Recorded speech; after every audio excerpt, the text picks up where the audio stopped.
plano, conselho, sistema federal prevendo repasses no futuro, tudo isso daí por decreto. E no sistema prevê sistema estadual, sistema municipal, conselho estadual, conselho municipal. Tem como fazer todo o conjunto de políticas integrando a política pública municipal, estadual e federal. E Curitiba e Paraná não entraram porque era o governo do PSDB. Aí o que acontece? As pessoas acham que podem escapar, não pode, porque ali é federal e diz claramente que tem que fazer por todos os entes da União. Então não tem como aumentar a verba e não tem como começar a ter repasse federal se a gente não tiver todo o pacote fechado estadual e municipal. Então a política pública do município não irá avançar. Só que tem um agravante nessa história, isso não é uma opção. Tem uma mudança na Constituição. Esse é o ponto que eles querem ignorar, que não tem como ignorar. O Brasil defendeu, junto com a França e o Canadá, o regime de exceção na Unesco, para enfrentar o monopólio da mídia, do direito autoral, do copyright e das decisões do GATT-TRIPS que envolvia a cultura na OMC.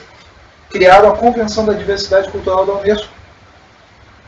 Foi incorporada, através do tratado,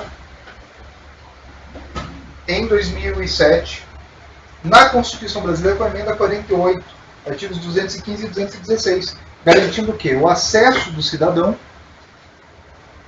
e o respeito à diversidade cultural, colocando os princípios de direitos humanos na Constituição, ao Tratado da Cultura. Que ano é isso? 2007. E de lá para cá o Brasil todo está tentando se adaptar. E as elites das classes artísticas locais não querem por quê? Salta de 7 para todos os setoriais reconhecidos no MINC, que são 19, que inclui a questão negra, a questão do GLBT, a questão da moda, design, desenho, vai entrar a questão da gastronomia. Eles não querem, porque não querem dividir o bolo. Eles não querem que a cultura tenha função social, já tem na Constituição, não tem eles quererem.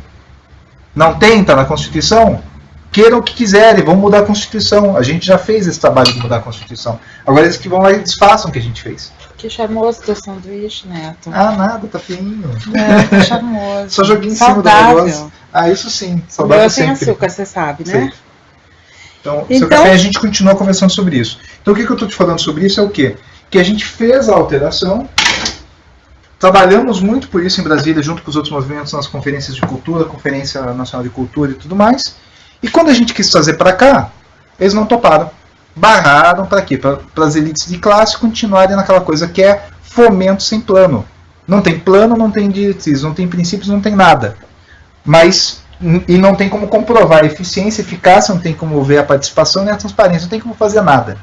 E querem dizer que isso é política pública de cultura. Não é política pública. Isso é política de balcão. É a única coisa que se chama isso.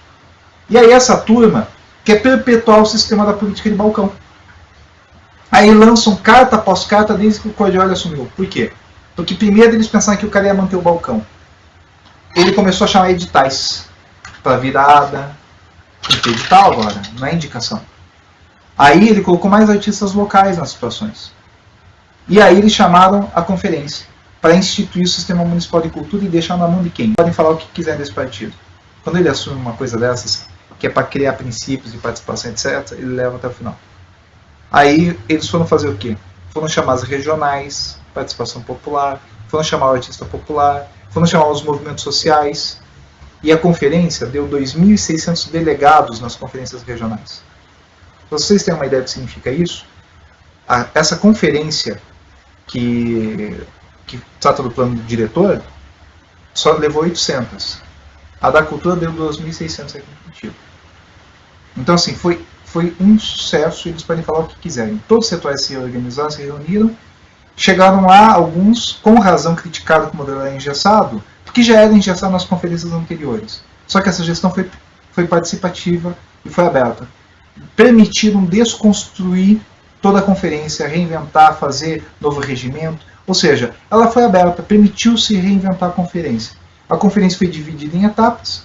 E ao longo do caminho, quando esses artistas que perceberam que está se abrindo para direito do cidadão, para dar edital diretamente nas regionais, para atingir as pessoas, quando viram que vai ter a valorização da cultura negra, indígena, quando eles viram que ia ter mais espaço para o artista, criador, diretamente, sem atravessadores. Eles começaram a se juntar, falar mal e tentar derrubar o sistema municipal de cultura. Eu não vou contra o Cordioli, apesar de achar que tem erros na gestão, eu já falei todos para ele pessoalmente. Só que eu não vou permitir que essa turma derrube. Se fosse ele o secretário, fosse o Paulino, fosse a Alice Ruiz, fosse o Rafael Greca, o ex-prefeito. Porque se fosse um secretário, que é esse no caso, defendendo o Sistema Municipal de Cultura integrado ao federal, querendo colocar um decreto com um plano municipal de cultura, conferência e um conselho mais forte, a gente tem que admitir que é um secretário que está tentando instituir a política pública como deve ser, com participação social. Então, por causa disso, eu não vou me posicionar contra o Cordioli. Porque eu entendo que, indiferente às questões, sim, que tem que ser resolvidas, o caminho adotado é o coerente. E essa turma que pensa que vai derrubar o sistema municipal, eu lamento informar-lhes, não vão derrubar porque isso é constitucional. A gente vai tocar o horror no Ministério Público e trollar vocês, se for o caso. Porque a questão é direito cidadão acima dos direitos de alguns, inclusive.